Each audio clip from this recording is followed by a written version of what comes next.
अकबर वीरन आवे बन गई बीमार तेरा ही बन गई मेरा अकबर वीरन आवे तेरे पालन वाली बन गई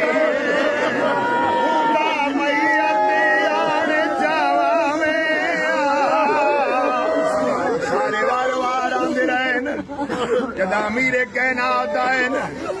इमाम ने के फरमाते हैं सारे कण करो मैं धी दे नाल एक वखरियां गल करनी है सारे कण कीती इमाम ने धी दे बंद कफन खोले इमाम दी आवाज ये आलिया बचरा ना पुछदा फिरा किवें मोए नी ना पुछदा चादर किवें लथी आई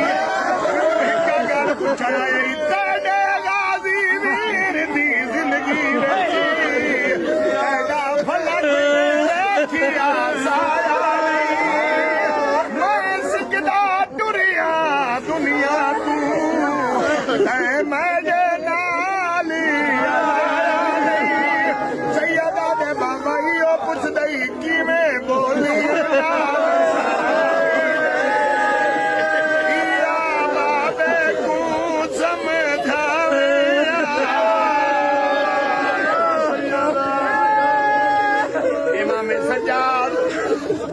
गुरबत आलम ॾिठे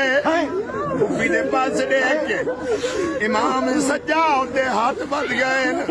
रात बद पई है इमाम रात रो के फरमाया रहिए रुलदी